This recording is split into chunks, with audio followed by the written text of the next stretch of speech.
This podcast was originally recorded for DevChat TV.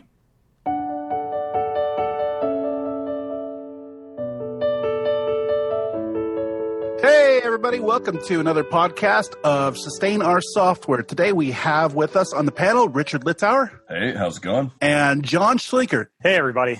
And I am Eric Berry, and it's so good to be here. Today, we kind of had a lot of pre-chat around what we're going to talk about. And, you know, as any new podcast getting started, we want to make sure that we know what we're talking about. But the three of us got together before this call for about 15 minutes and just started talking. And through that conversation, we realized we should probably be recording this. So here we are. We're really excited to talk about it. Now, the biggest topic at hand that we've been talking about and that's been on a lot of people's minds is the brand new GitHub sponsors rollout. Now, for those that don't know, GitHub recently announced a new feature that's built into GitHub for maintainers for open source projects. And the way it works is you can add a sponsor button onto your GitHub repo, and that sponsor button is configured through a funding.yaml file. In that funding.yaml file, you can add additional funding sources to it so that when somebody clicks on that link, it'll show a list of different ways to donate to that project.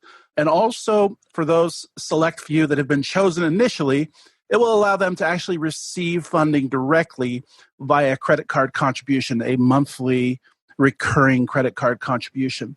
And there's definitely some mixed feelings behind this. Perhaps I'll start with my thoughts on it. I've been thinking about open source funding on GitHub specifically for about 2 years. And for those who don't know my background, I launched CodeSponsor back in 2017. And CodeSponsor, what we did was we placed an unobtrusive sponsorship link directly on a GitHub repo. And the way I did it was using a dynamic SVG.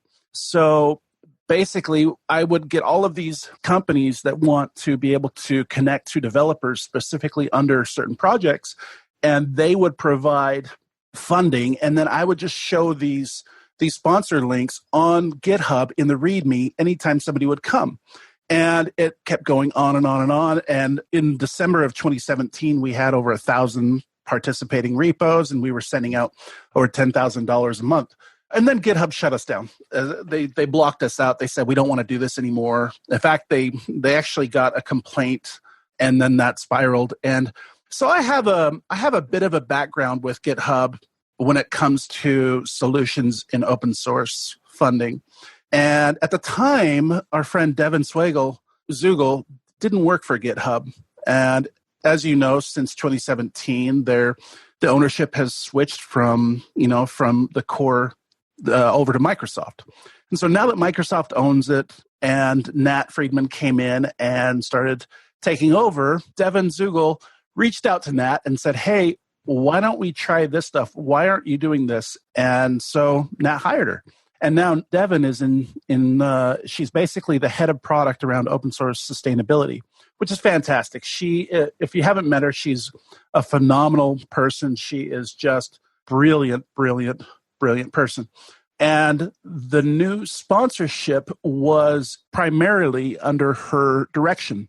So in my view, knowing the history of GitHub's desire to help fund open source back in 2017 and 2018 up until 2019, I think there's such a massive shift. So my view, this is a long story to get to my opinion, but my opinion is that this is a fantastic first step because we all want to solve this problem.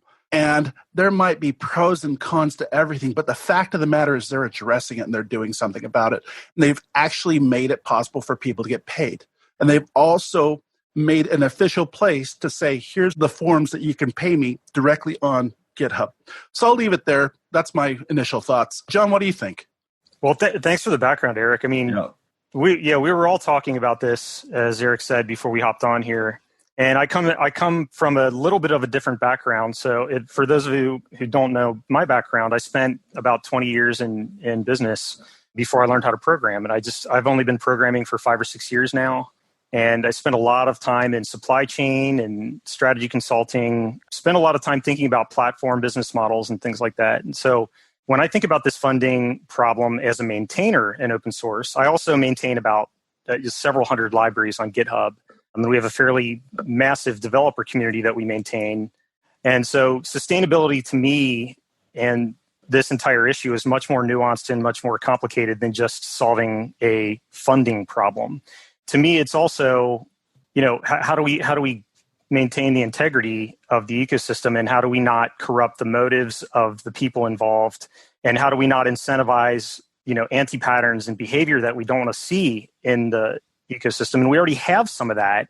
If you think of like the way I kind of looked at this was when GitHub announced GitHub sponsors, I'm thinking to myself, okay, so one problem we already have with existing funding solutions, and this is my view, and it may not be a popular view, but if you look at code as a supply chain, we have, like the raw materials of the supply chain. And those would be like libraries that are utility libraries and, micro libraries, things that typically don't have communities. Yet, these are some of the libraries that require a tremendous amount of domain expertise. They require a lot of hard thinking in solving problems and things that are more algorithmic. Not always. There's no hard or fast rule here, but they tend to be things that are much more generalized. And then, as you move up into higher level components, frameworks and tooling and things like that, these libraries are using those micro libraries and so on and so forth. And then I would say user interface libraries are things that are applications or CLI tools and things like that, things that are used by an individual, but they're not actually used as a library. I kind of look at those as the finished goods of the code supply chain. And my view is that, with that big explanation there, my view is that most of the funding solutions today, just, as a consequence of how economics work, tend to favor those finished goods types of projects, whether they warrant that, funding or not. I'm not really giving an opinion on that, but I think that there's an opportunity for funding. We need to find a way to kind of push funding down to the systemic parts of the supply chain, to the libraries that don't have communities, but still, where there's a lot of burnout happening and developers are solving hard problems and spending a lot of time thinking about optimization and things like that. And so I'll end with this observation on GitHub sponsors. I also think it was a fantastic thing. I think that they are making it easier to pay people. They're also disintermediating all of the existing solutions in a way and basically kind of forcing all the other solutions to play through them now, which seems a little bit aggressive to me. But hopefully I do think over time it has potential to be a really, really good lead in to other much bigger things. But I really hope that we can find a way to fund the projects where, like the left pads and the event streams and the types of projects where there are, the biggest systemic risks to the ecosystem, and not just the flavor of the day and interesting project that's popular right now that's being used by everybody. So for me, I very much agree that this model tends to favor certain types of projects. Tidelift and GitHub collaborated on this change, and I was looking at Tidelift's list of projects which need lifters, and just one of them that I know of, I just clicked on, Minimist is written by Substack. It's a parsing package that hasn't been updated since 2015. There's 28 PRs on it, but it doesn't really matter because Substack tends to write code, this is code which I built, which does one thing well, and doesn't need to be maintained, doesn't need to be edited. It's there, it works. I just checked on GitHub. According to their package management system, it's been used by 3 million packages, basically, which is a ton, right? And Tidelift says this is an income estimate of $19 a month. And $19 a month isn't a whole ton for the risk of having this project be available or for maintaining this project. I don't even know what that works out to. What's 19 divided by 3 million or something as far as cents per user? At the same time, should packages like this really, do they need to get sponsored, right? I don't know. At some point, part of the great thing about code is that every single work hour can be sort of offloaded to a computer that just sort of does stuff. Those 3 million people aren't individually asking. They're not asking a human to do that work. They're automating the process to the point where it's just a whole lot easier. So for me, basically... Mechanical Turk. Exactly, yeah. The whole reason I bring this up is that there are different types of projects. This isn't a one-size-fits-all solution. It's a solution that fits certain types of projects and certain types of people, which is also okay. It's really useful to actually share in the conversation and figure out, hey, how do we fund people? I wonder what's next. I'm not sure. This kind of doesn't cover all of the bases. For instance, Pia, who's not on the podcast right now, runs Open Collective. Open Collective funds groups a lot more effectively than the GitHub Sponsors project. GitHub Sponsors doesn't really fund organizations. It funds individuals. And that's a different problem that isn't getting solved according to GitHub Sponsors. So I wonder how that's going to change in the future. Yeah, to your point, I think, so it kind of appears at first glance that GitHub set up the model to allow both projects and individuals to be sponsored. But you're right, it really is just individuals. And I guess that makes sense to a degree. If you think about the analogy that you just gave with Minimist, I was thinking about this a lot over the past couple of weeks. And in fact, we've been thinking about this, as you guys have, for a long time. And I think that an approach where it's easier to fund maintainers who maintain a lot of libraries is an approach that needs to be explored more. And it shouldn't be done exclusively. I think we're going to need a lot of different, or at least more than one, approach to solve this problem. But I think there's a tremendous amount of value, at least in Node.js, in libraries that do one thing and do it well, that other libraries can depend on. And I mean, really depend on. Yep. I don't mean just programmatically, but you can count on that library to do that thing. And a lot of people don't think about this aspect of it when they look at micro libraries. They think like that thing doesn't need to be maintained that often, and that's true. But let's say, as a maintainer of lots of micro libraries myself, last year one time, and you can find this on GitHub, I pushed up a relatively harmless little regex change. Yep. As soon as I say regex, everybody out there is like, no, there's no such thing as a harmless regex change. But and I know I'm one of those people who uses regex a lot, and I had tons of unit tests, and I didn't anticipate a regression, and I literally shut Google's application servers down and Mozilla's for like 2 or 3 hours. It was apparently their CI actually merged in my changes. I did a patch because it should not have been anything more than a patch. It was actually fixing a bug, but that's when the pressure is evident, and the fallback on people who maintain micro libraries, people don't consider that type of thing. When that kind of stuff happens, when it happens and I have to triage that, you're not going to see that kind of nuclear fallout in a UI library. You know what I mean? Something that's just used in development. But that's my 2 cents on that whole thing. I think it just needs to be more equitable for the maintainers. Risk, I think, is the main word. To extrapolate it, I was reading this morning about there's a movement in Europe right now to figure out how to get drones to patrol borders. So you actually have like groups of drones which will go around and identify humans and figure out, is this person a threat or not? If so, I'll alert the police. Yeah, because what could go wrong with that? What could go wrong, right? It sounds like a perfect, This was on The Intercept, so obviously they interviewed someone who's like, well, it's only a matter of time before the drones themselves start arresting people, which is sci-fi dystopia, of course. What I was thinking is, I know people who build drone development software. And I know that some of that software depends upon libraries like these. And if you push a regex change and all of a sudden people are at a border, do I want the risk for that as a developer? And so would I take $19 a month to satisfy my risk guilt? I don't know. But these are questions which are non-trivial in the sense of what may happen in the future. I know that was the most doomsday scenario possible without mentioning Hitler, which I just did. But it's very interesting to me. So when I saw the GitHub sponsors announcement, A, I jumped to these things, and B, I'm like, okay, this is cool. Let's figure out how it's going to play out. Let's see who jumps on the bandwagon, who decides to really go for GitHub sponsorship and sees if that can fund their lifestyle and make them live happier lives. If so, awesome. That's really cool. That's another way of getting money. You can combine it with Patreon. You can combine it with Open Collective. You can combine it with Kickstarters and with traditional, pay me on PayPal and donate some money buttons. And I think that's probably the right approach that people are going to be taking, not as a single solution, as in vendor lock-in with GitHub, but as one of a suite of tools by which it's possible, if you're a charismatic developer with charismatic libraries, to get paid. So looking at the sponsors program that just launched, what did they do wrong? What would you say that was a misstep? Now, this is, of course, objective and our opinion, but All three of us have very different backgrounds, but they're all related to this. I actually have less of a background in open source maintaining. I'm an open source consumer. I love consuming open source and submitting patches or PRs to existing libraries, but I'm not the type of guy who can just create libraries out of nothing like both of you can. So when you look at the sponsors program, what do you wish would have happened? You mind if I take that? Please. Yeah.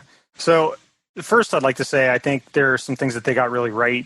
I want to address that first because I don't want to just bash on the program because I think it's a fantastic, because you mentioned earlier, I do really think it's a fantastic step. I do want to note, this almost feels like it's not even noteworthy because everybody's thinking this already. I mean, I see the conversation, but everybody's just kind of sitting there waiting for Microsoft to emerge. Meaning we all want to give Microsoft the benefit of the doubt. And we're loving this new Microsoft, but they just keep on teetering really close to that edge of being to Microsoft with GitHub. And they're making a lot of changes really fast. And I know this is only tangential to the question, but another example of this in Node.js is that it's now getting to a point where I get shamed literally for not coding my projects in TypeScript now. Yep. And to me, that's just, it's, so people say, why didn't you do this in TypeScript first? And I'm like, well, so it's 100 lines of code and I didn't need TypeScript to write it, right? It exports like one function. And, it's just, I'm coming at it from a completely different set of concerns and a frame of reference. And I'm so comfortable and familiar with JavaScript and debugging and doing stack traces and stuff that it has never occurred to me that I need TypeScript yet, but I do understand my users need it. I just don't want to be shamed about it. Now, back to the question was about what did they do right? And I just wanted that to be a lead in to that. I think they're doing a lot of things right with sponsors, but what I don't want is another scenario where I feel like the kind of Microsoft culture is being forced on the GitHub culture. And so far, what I see, if I'm just being, objective about it, is there's a great payment system being put in place. And so they're going to make it easy for other funding solutions to potentially plug into that. But right now, there's not any promise that that's going to happen. It's just links, meaning when you click on a project, you can click on a little sponsors button and there's a list of links to other funding platforms, but that falls way short of any kind of integration or automation around those platforms to make them really, an integrated part of the GitHub platform. How would that even look? I have no idea, and they probably don't either, so it's a good first step. What did they get wrong? I think, when we talked about this a little bit before we started the podcast today, I totally get the idea of rolling out a product incrementally, especially during a beta period. I mean, it makes a ton of sense. And so I'm sure a lot of people disagree with this point, but this is a scenario where I think they should have just rolled this feature out to everyone and dealt with the consequences of it. Or they should have done this a little bit differently. They rolled out this feature to a very small handful of already very popular and well-funded individuals, or at least it seems to be the case. And I don't think that opinion is unique to me. I've seen discussion on Twitter about it. And it just kind of created a little bit of a bad taste in my mouth because I think that, a lot of people are trying to get funded right now. And here we have a few select individuals who have already done a good job of promoting themselves, who are much more comfortable in social media and things like that. And we're in an industry where there are a lot of introverts, a lot of non-type A personalities. I don't like to promote myself on social media, for example. And so this feels like it created a scenario where the people who already kind of are out there, already have a big following, already have sponsors, were just given this big boost by GitHub. And that's going to make it, people have a finite amount of money to give. And developers, first and foremost, are on the platform and are taking money out of their own pockets and giving it to these developers. So is that going to create an unequitable situation for people who come in later and start asking for funding? You bring up a good point. This is how I've always pictured funding in open source, especially back, using the Patreon model, even the open collective model for the most part, and now the new sponsor model, is it feels like we're a bunch of developers sitting in a circle and everybody takes their wallet out or the purse out and takes $1 out and hands it to the person to their right. And it really feels like that's what's going on.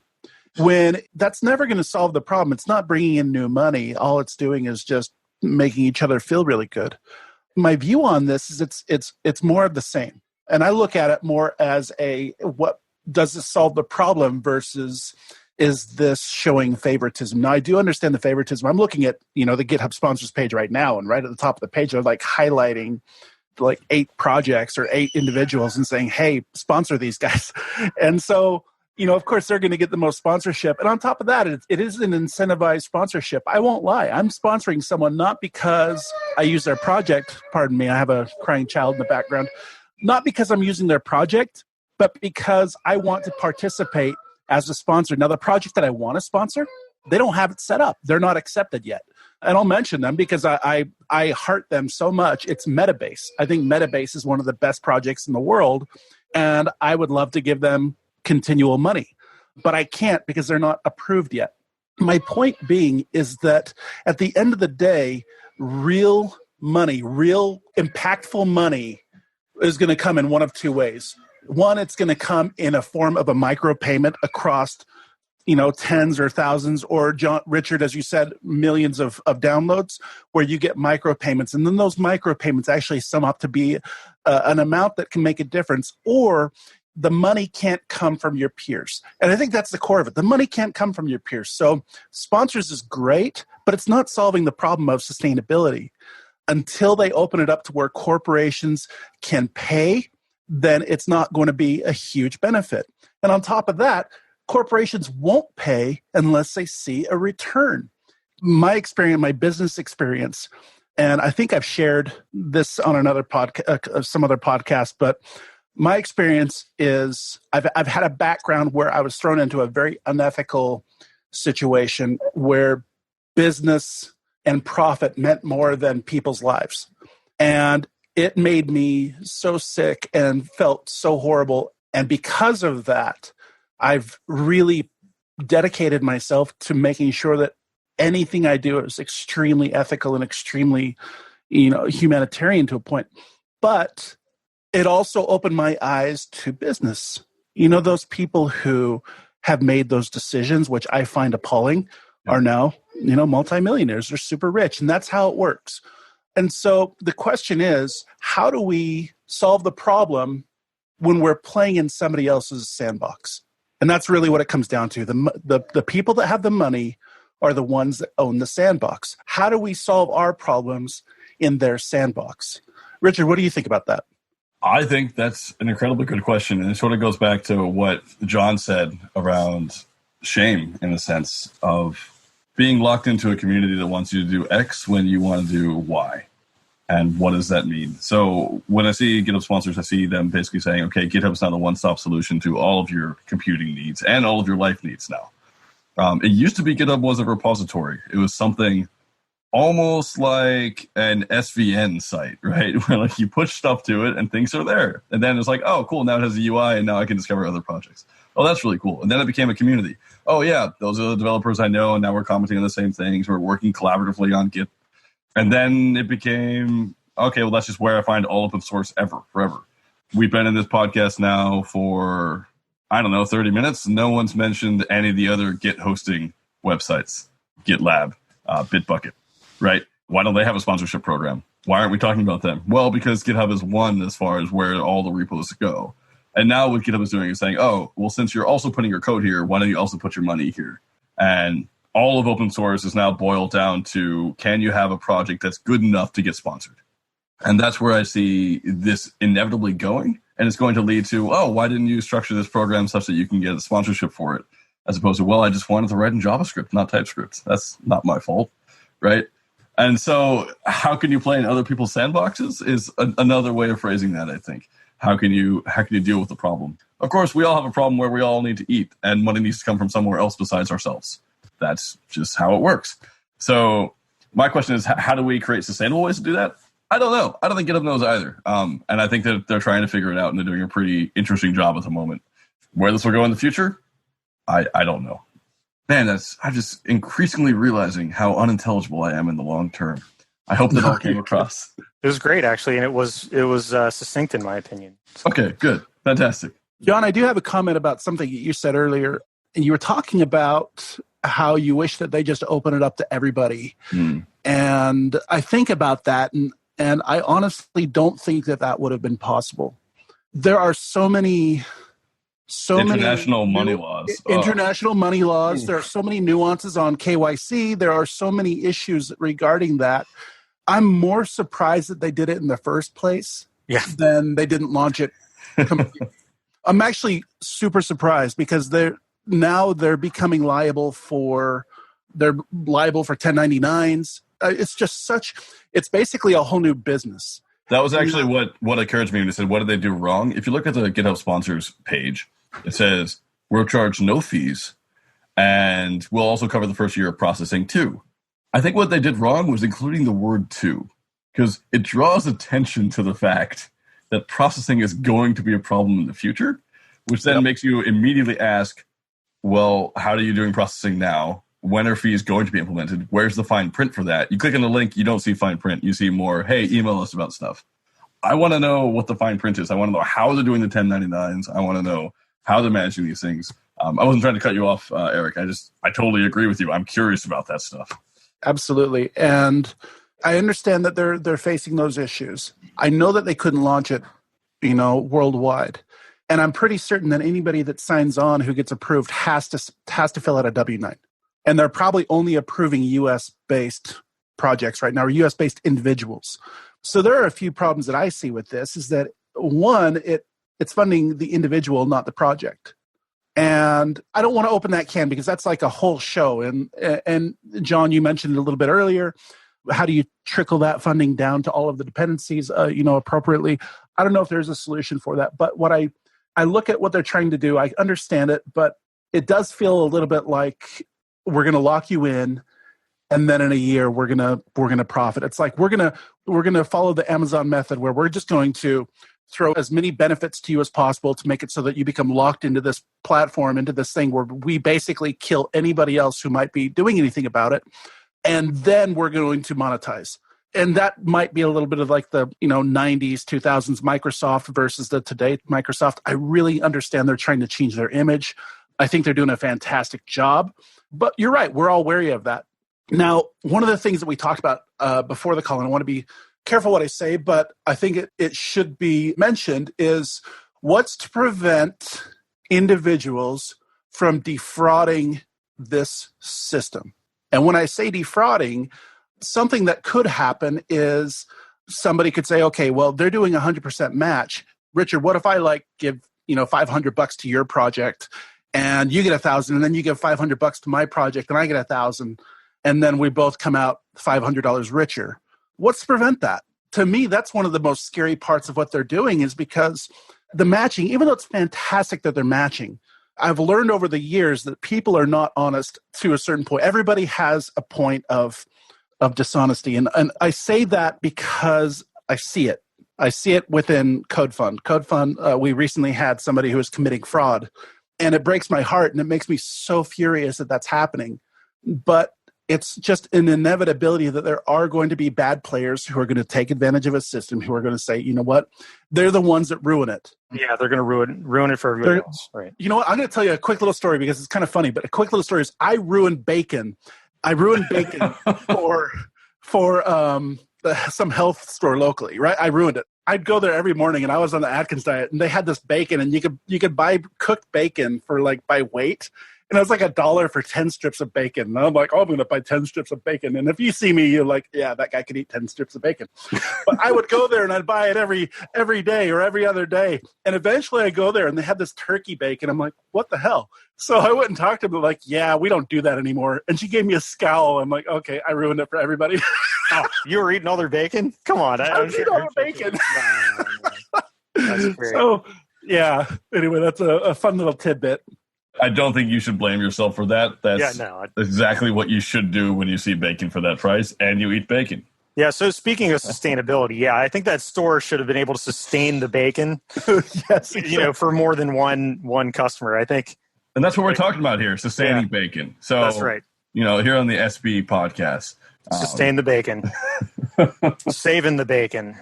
By the way, I spent some time while you were talking, and I found at least one person, Dirk Lemstra, who works on ImageMagick, who is a sponsor on GitHub on their front page, who lives in the Netherlands. He may also have an American passport. I don't know. There's also some Canadians. So it looks like they did try to roll it out geographically. That's still within the Western world. I didn't find anyone from Namibia. I don't know how many coders there are in Namibia, but, Netherlands is definitely represented. So there were a few different kind of loose ends, a few different topics brought up over the last few minutes that I wanted to comment on a few things. This is like another controversial thing, I think, in open source, but I don't have a problem with people making money. I don't have a problem with doing extremely well. And in fact, I would love it if everyone had the ability, including myself, to become fabulously wealthy. I think the main concern, and this is probably what's being said but not really being articulated, is that we have to be careful of the economic incentive corrupting the values of the ecosystem. And that's where I really draw the line, is that I don't have a problem with GitHub making money. I don't have a problem with them doing things, adding features. And I think maybe what you were indicating earlier, Eric, was that, some of the things that they're doing might be heavy-handed. I don't want to put words in your mouth, but a little bit heavy-handed, and that they're kind of creating more lock-in. You mentioned the Amazon approach. So that's business, and that's, a good business will do that. And they're also in somewhat of a winner-take-all market to begin with. So they're just going to layer on additional services to make sure that they keep people longer, and that's good for their shareholders, at least for their forecast up the chain at Microsoft. But I think that if they give people the opportunity to also do very well on the platform, that can be great for everyone, as long as it doesn't corrupt the thing that makes open source work. And to be clear about that, I don't mean some altruistic idea, some just the spirit of collaboration, which is fantastic. But I mean the system, the economics, the value system that's been created. I believe that, and I'd love to see some real hard numbers around this, but the open source software community probably creates more economic value per capita than any other industry. Yet none of that value comes back into the community. So I think there's just a tremendous amount of latent economic value being created that could be injected back into the community to fuel that. And instead of lopping the head off the goose that lays golden eggs, meaning if we're not careful and we do this the wrong way, we'll incentivize bad behavior, we'll incentivize bad actors, we'll incentivize anti-patterns, and we'll cut the head off the goose that lays golden eggs. If we do it the right way, we give developers a path to having their dream job, to doing what they love every day and not being shamed for not doing it for free. When I try to spend time with my kids, I get people.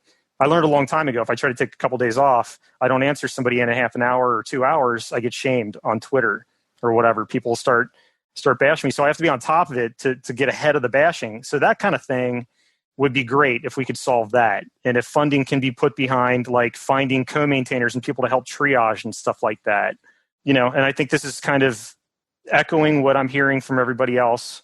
But if funding incentivizes bad behavior, then everyone, the open source developers and people who are consuming the software, everybody's going to be worse off as a result. Yep, I would agree with that.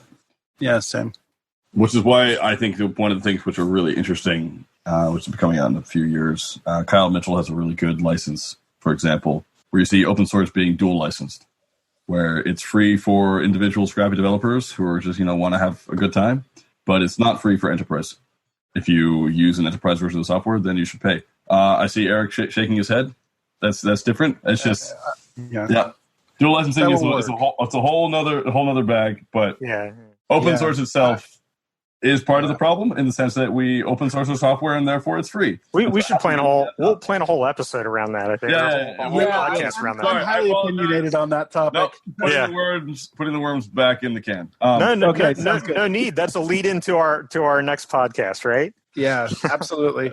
Very opinionated on that. One of many possible solutions to try and solve the shame problem. Go. Eric, if you get a little bit more opinionated, you might just be a full-time programmer. Yeah. The next podcast is about semicolons.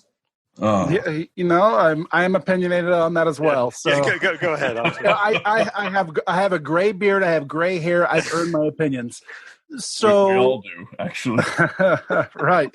I grew one so that I could get more airtime today. Just so you know, it grew a little bit of a shadow. Love it. That's what you got to do. Yeah. So you look at the issues that we have, and we're all sitting on this. By the way, I think constantly in analogies. I think constantly in metaphors, and I visualize things, and that's how it makes sense to me. And the way I see it is every developer is like a great big ship, okay? You can't turn it 90 degrees. You can't herd these developers 90 degrees. Only thing you can do is you got about a 5-degree each way window of how much you can change them. And the amount of change it takes for a developer to make has to be based on the amount of return they're going to get for that change. And that's something that I've always thought about. And that's why I launched CodeFund. That's why I think advertising is one of the biggest benefits in open source that's not talked about. But I know that developers will not change unless there's a huge benefit. Now, case in point, look at GitHub. Developers will not move their open source projects to anything other than GitHub because it doesn't make sense for them. Even though GitLab offers 10 times more benefits under the sun than them, it's just not where open source lives. Network effects, yeah. It's a network effect. Yeah, absolutely. And I spoke at a conference, and that question came up, well, why are you only talking about GitHub? Why not GitLab? And I said, okay, and this audience had about 300 people. I said, how many people host their open source on GitHub? No, how many people have their code on GitHub? And 5 people raised their hand out of the 300. GitLab, five people. I said, okay, of those, how many of those projects are not private? And all of them lowered their hand. Nobody's putting code on GitLab that's not private. And I even spoke with GitLab specifically about this. I spoke with one of their heads, and I said, is this a concern? And they said, no, right now it's not a concern because they're hyper-focused on the enterprise. They've carved their niche, and GitHub has carved their niche. And at the end of the day, GitLab might be more profitable than GitHub, but GitHub is where all of this resides. So I know we're running up on time. Do you guys have any more comments on this? Probably need to wrap up. Richard, John, do you have anything? I agree. I wish network effects didn't exist. They're incredibly difficult. Yeah. And I think the GitHub sponsors move is incredibly powerful because GitHub is around, and it's unlikely they're going to Google Plus this tomorrow. This is going to be here. It's here to stay. So the question now becomes not, do I like this? It becomes, okay, how can I most effectively play within the system and figure out whether GitHub sponsors works for me and my projects, or whether it's something I want to invest my personal money into for other people. If I'm, for instance, trying to pay Babel, do I pay Henry Zhu using GitHub sponsors? Do I do it using Open Collective, or do I not do it at all and get by? That's the current question. Everything changed last week, which is fascinating and awesome. And I'm looking forward to the next major milestone. Who knows what that's going to be? Yeah, I would just add that it's too early for me to give a positive or negative. I'm going to be cautiously optimistic, and I think that GitHub has a very good track record of doing it right. Honestly, the only thing that throws a wrench into that, or not a wrench, but rather, throws a little bit of trepidation or concern into it, is that this feels like the first really, really big feature release from GitHub that was this noteworthy, at least since Microsoft bought GitHub. So, it's just too early for me to tell. The jury's still out about what the future holds for this feature. But I am really interested to see how well GitHub sponsors plays with other solutions. As of now, there is every indication that GitHub sponsors is basically just trying to be a payment solution and a way of connecting money to developers. They're not trying to add a lot of other additional value beyond that. They're leaving that to the other platforms and the other external solutions. And that, I think if they stick to that, it's really exciting. And that gives people a lot of flexibility and ability to connect into GitHub to make sure that money finds its way to where it's needed. Yeah. And I do applaud GitHub. I've heard about how GitHub was pre-Microsoft, and it did seem a little bit scattered. It did seem like the left hand didn't know what the right hand was doing. And with the new Microsoft takeover, it feels like they're bringing order and a true desire to help. Where I think before, I can't personally say that existed. In fact, I could probably say that it did not exist. And so I applaud them for that. I think that what Devin has done is outstanding. I wish her the best. I hope that she continues to innovate and involve people in those innovations. But I also hope that in these processes and in these new launches that they do, they don't negate or even kill life work that others have dedicated themselves to build in solving this problem. They have the money and the power of Microsoft, and they have the ability to squash people who have really put in, dedicated themselves, dedicated their families, dedicated their lives to solving this problem, and have built companies around that. I really urge them to consider those companies before they launch products and possibly kill off other people's livelihoods. That's probably the biggest thing that I fear. That's kind of a gloomy note to end on. So let me just bring back the bacon. Think of bacon. Okay. I'm not sure. Can you bring back the bacon? No, Eric? They won't bring back the bacon. Yeah, I'm not sure that they're going to do that. No, they're not going to do that. They see this big guy coming in, where'd the bacon? Just letting you know, if you go to the butcher at the counter and say, I would like a special bacon rack made and I'll buy it in bulk, you will get a discount. So it's possible you can get bacon discounts yourself by just utilizing the butcher. That's why. So you're saying that Eric can bring back the bacon? He can bring back the bacon. I can bring home the bacon? Yeah, you just need a bit more thought into it. So I think I speak for everybody who's listening that we're all relieved and we can all take a deep breath now. Yes. Did we want to segue into our picks? Picks. Thank you. Yes, absolutely. Let's drive right into that. Who wants to go first? Well, I brought it up, so I guess. All right. Everybody's looking at me. So I have a couple. One is I'd like to share a book. I share this book anytime I can. I've mentioned it on Twitter before, but it's one of my favorite books. It's called Man's Search for Meaning by Viktor Frankl. And that book means a tremendous amount to me. I read it every few years. If you suffer from depression or you suffer from just finding your place in the world or trying to understand why you're here or what it is that you can, leave behind in this world, how you can, find meaning and value in your life. And there are obviously many ways that you can do that besides this book. But this book for me was a way of doing it in a way that's disassociated with religion. And so, regardless of religion or spirituality or whatever, this is, look at this as additive to that. The book is tremendously deep and was written by Viktor Frankl after his experience in Nazi imprisonment camps. And so I don't want that to scare people off and make you think that it's a very heavy and sad book. It's actually tremendously uplifting. And that's the whole purpose of the book.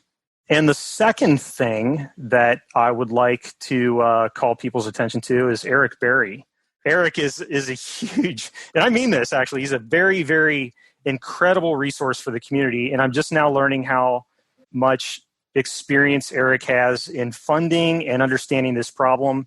And I'm going to spend a lot more time reading about Eric's background and all the amazing projects that he's created after I get off this show. I've already done this, but I'm just going to, I'm going to become an Eric stalker after. No, we're not going to go that far, but I'm definitely going to be following Eric a little bit more. I have bacon.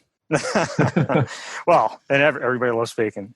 Except for vegans and vegetarians. No, I just kind of stepped in it, didn't I? Let's edit that part out. I don't know how to go from there, but I really appreciate the kind words.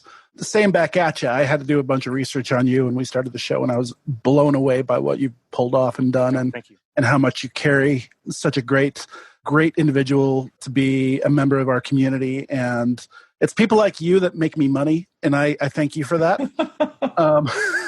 I'll go ahead and do my picks real quick since I'm already chatty. Recently, I've tried out this new app, and I guess it's still up in the air. Now, the first pick I'm going to have is Metabase, metabase.com.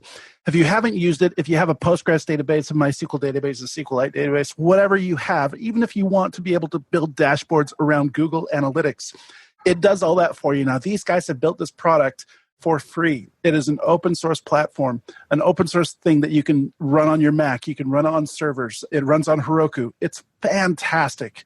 We build all of our reporting off of it, 100% free. Support them. If there's ever a way to support them financially. The other thing that I'm trying out now is an app called Shift. Now, as somebody who now runs a company, I'm a developer trying to be an entrepreneur. This app allows me to put all of these applications under one app. So I'm looking at right now, I have 6 email accounts and I've got 8 apps that are open, all under one Chrome. And it makes it super simple because I just have one window instead of, all of my different windows open. Again, jury's still out on whether I'm going to stay with it, but I did pay for it. It's $100 a year. But we'll see. Those are my picks. Richard, how about you? Well, we have a book, so that's awesome. I was going to suggest some books, but then we also have apps. So I'm going to suggest something different, which is the movie Momentum Generation, which I saw on the plane recently coming back from Japan. I also saw 7 other movies. Crazy Rich Asians is awesome. But Momentum Generation is a fantastic movie about surfers. Some surfers who really got together at a place called Benji's House. It was Benji's House on the North Shore in the 90s and early 2000s. They were the first kids to really put punk rock together with surfing. And you've heard some of their names. You've heard of Kelly Slater. You may have heard of Rob Machado. And these guys, basically, it's just a small group and just went on to all of them become amazing professional surfers. And the movie is incredible, tracing like their adolescence, going into their 20s, going to competitions, going to the loss of a friend, and then coming back to today where kind of the moral of the story is, hey, WhatsApp groups are awesome because you get to talk to your friends every day, and let's all go surfing and chill out a bit more. I've really found it very moving. I don't know whether it's because I was incredibly jet lagged on the plane, but super awesome. Look it up. Momentum Generation. Perfect. And as always, we'd love to thank our sponsors for this podcast. We appreciate you guys. We know that it's sponsorship is definitely a gift from you, so thank you. And we're going to go ahead and wrap this up. We look forward to talking next week. Next week, it sounds like we're going to be discussing what were we going to discuss? Yeah, we're going to talk about all the every controversy. I think it was semicolons and semicolons and licensing. Yeah, and white space and white space. Yes, tabs or spaces. Of course. I think we'll pivot to something else before that. All right, thank you, everyone. All right, take care. See you next week. All right. Bandwidth for this segment is provided by CacheFly, the world's fastest CDN. Deliver your content fast with CacheFly. Visit CACHEFLY.com to learn more.